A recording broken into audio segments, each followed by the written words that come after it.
hear that? What is that? It's over there. I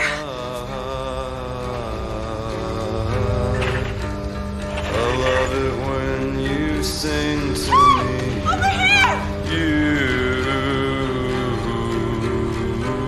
Help us! You ought to give me wedding ring.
That documentary on Jonathan Weygand, I'd heard of him, but I had never heard any of the backstory that you described. Oh, it's interesting. What was going on in, what was it, Peru that happened? Yeah, 1997, Operation Laser Strike. Operation Laser Strike. Never heard of it. So this was a classified U.S. Southcom, U.S. Southern Command operation to track narco traffic, drug traffic in Peru, Colombia, Bolivia, all sorts of South American countries. And the MACG, the Marine Air Control Group 28, was sent down alongside some elements of the Air Force and a pretty large joint program, including the CIA, to set up TPS-43 and other radar systems to track some of these narco planes. And so Jonathan Weygand, there's still debate on whether his station was in Pucallpa, Peru, which is kind of central Peru, Iquitos, Peru, which is northern Peru, because he wasn't privy to where he was taken for this radar detachment to track the narco traffic. I personally think this is northern Peru because he just gave a lot of details about the flight time down to Peru, details about time spent on planes. So one morning, late March, early April, he is doing nighttime guard duty. And a sergeant comes up to him, I think this is Sergeant Montalegre, and says, hey, there's been a crashed craft. We need to go out and see if it's friendly. Nothing about UFOs, just a craft crash. This could be a plane. So Weygand, Sergeant Allen, Sergeant Atkins, and about 7 other Marines all drive in a direction to go find this downed aircraft.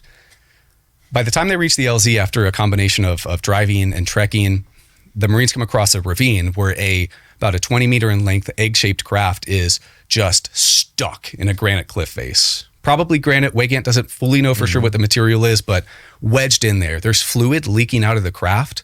There's what looks to be 3 hatches, one of them open with possibly a non-human arm hanging out of the craft.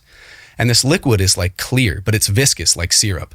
And the craft itself looks somewhat metallic, but it's changing colors like purple and green. The best I can describe that is the mother of pearl effect, similar to oil on water. So Weygand gets pretty close to the craft. It's way above him, but he gets pretty close under it. He gets the fluid all over himself. And it's to this day like removed hair from his legs. It discolored his camis or his battle dress uniform. And so after about 10 to 15 minutes at the site, and some interesting details about the craft is there was a light going around its circumference that seemed to power down. Almost seemed like the craft shut off, including a sound like a guitar amp that eventually died down. Weygand eventually kind of came to hearing Sergeants Allen and Atkins yelling at him to, hey, step away from the craft. And during this time, he felt like, I know you and Jesse talked about Jake Barber and some of the psionics and stuff. Right. He felt like there was something in the craft reaching out to him, trying to communicate with him. trying to tell him that it was okay, don't worry, help us, but it's all going to be okay, which is really bizarre, really strange. And to this day, he has seen like these creatures, what he calls them, in his dreams that were in the craft. He doesn't know how to explain how he felt like these things were contacting him, but it's really strange. But here's where... When did he say this for the first time publicly? The year 2000 on Stephen Greer's Disclosure Project archive. Wow. So he was part of the 2000 Disclosure Briefing Project, where Greer was doing some really good work getting whistleblowers together. And Weygand's testimony was in there and has really stood out forever. He reached out to Greer because he was facing a lot of reprisals and he thought he was going to die. Wow. So there's some stuff he doesn't like talking about, and he didn't really talk about live with me, but stuff like being surveilled, having his money messed with, having, his cars tampered with, and he was just really afraid for his life, so he decided to speak out. But so, how long ago did you talk to him? I talked to him almost daily, but You talk to him daily? Yeah, he's one of my good friends. I love Jonathan. He's a stand-up guy. He's hilarious. He's great. So I talk to him all the time. But getting back to his story, so Sergeant Allen and Sergeant Adkins holler at him to move away from the craft. As soon as these Marines start heading up the ravine, and this is the most interesting part to me because, my channel's pretty focused around crash retrieval and reverse engineering. A couple of U.S. Army CH-47 helicopters fly over them. As these helicopters are getting to land in a nearby clearing, the Marines, including Weygand, including Allen, including Adkins, are intercepted by a team of men in black camouflage. And stop me if this sounds familiar when you hear cases like Michael Herrera. A team of men in black camouflage that apprehend the Marines, strip them of their gear. Weygand, being feisty, being like 23 years old, tries to swing at one of them, clocks him in the head. And these guys, at that point, make an example out of Weygand, push his face in the ground, he gets more of the liquid on him, beat the crap out of him.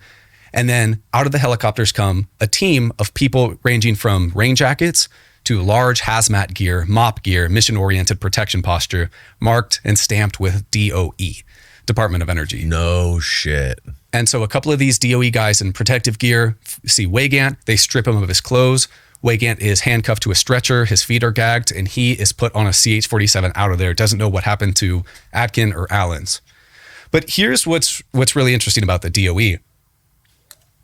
The Department of Energy has its own team. It's called the Nuclear Emergency Support Team. And this is basically a rapid reaction team that can be sent anywhere in the continental United States or around the world to react to nuclear or radiological signatures. And one of the governing bodies of NEST, the DOE NEST, Nuclear Emergency Support Team, is the 1954 Atomic Energy Agreement. 1954, if this sounds familiar to you, are you familiar with the 2023 and 2024 National Defense Authorization Act, UAP disclosure amendment?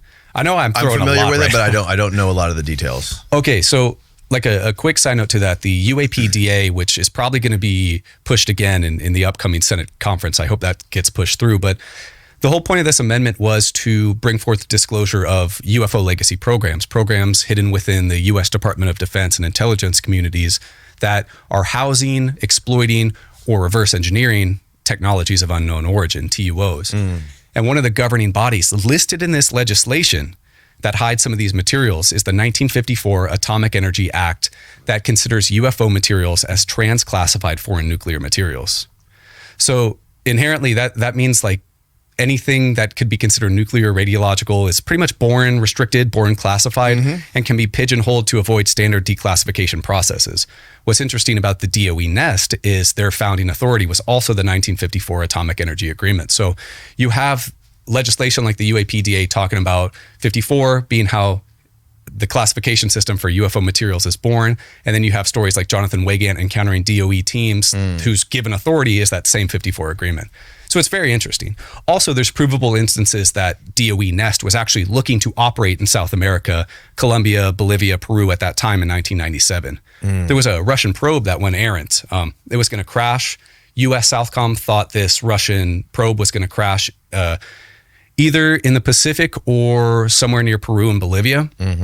So DOE was actively using Defense Support Program satellites to monitor the region later that year. So DOE NEST was already interested in South America. Wow. And there was a lot of spooky shit going on in South America in the 90s. Like there was a lot of UFO crash incidents. Yeah. And there was a lot of I think that Jacques Vallée book was earlier than the 90s though. Jacques Vallée wrote a book about like some crazy massacre that happened in South America. Where like basically all these people were slaughtered. Have you heard of this? It sounds somewhat familiar, Yeah. but I'm not fully. I think Jesse was the one who told me about it.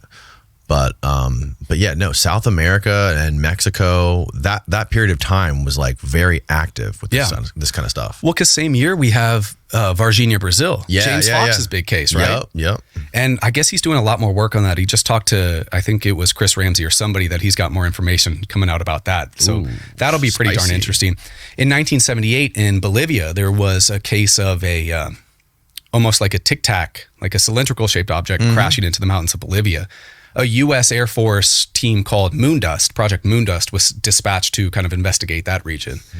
And I'm trying to think what else. In Mexico, kind of like what you're talking about, in 1974 in Mexico, there's a pretty famous kind of underrepresented crash retrieval case called Coyame, Mexico, northern Mexico, of a crash saucer that a Mexican retrieval team went to go get, but there was some sort of toxic or biological hazard in the craft that killed the entire Mexican recovery team. Jesus. And then, of course, the Americans and their CH-53 Chinooks swooped in and took the craft. However, there's, of course, an argument you can make that probably maybe our guys, the Americans, took them out. But there's a South America and Central America, a ton of crash retrieval stories. Right.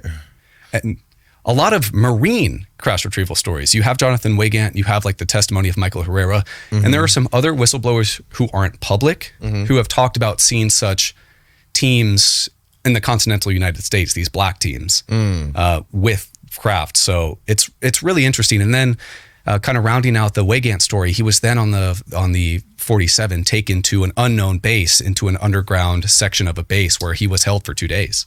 And why was he the only one that was taken out of there? That's a great question. My guess is because he was contaminated with the liquid. Oh. Okay. Atkins and Allen did not get covered in the liquid. But the weird thing is Weygand didn't have any like medical tests, right? Because I've hypothesized he was taken to the NAMRU Navy Medical Research Unit 6 in Iquitos, Peru. But it's not like he was subjected to blood drawn, all that stuff. The one weird thing is he was forced to take an anthrax booster right after that. Which Michael Herrera also had to take an anthrax booster after that. An anthrax booster? Yeah, and another Marine also had to take like an a anthrax vaccine. booster in 97, which is weird that there's a lot of anthrax boosters right after crash retrieval encounters. But I think that's why he's separated. So he doesn't know what happened to Atkins or Allen at this point. But in He still hasn't talking to them since? no, he doesn't like them. They don't like him. Oh, wow. Part of what's a little weird about this case is one of those two, Atkins or Allen, I reached out to both. One of them got back to me and I emailed them just cordially saying like, hey, I'd like to talk to you about your time in Laser Strike, specifically 1997 and possibly anomalous crashed aircraft. And I send emails out from my UAPGerb email. It doesn't have my information, Right. None of that. So I email one of them and they respond, hello, my full name, which is of course like a bully intimidation tactic. And the guy just tried to call Jonathan crazy, tried to downplay him. But, you know, he did say my full name when I had never given out my information before to him, nor since, nor on my channel. That's so strange, bro.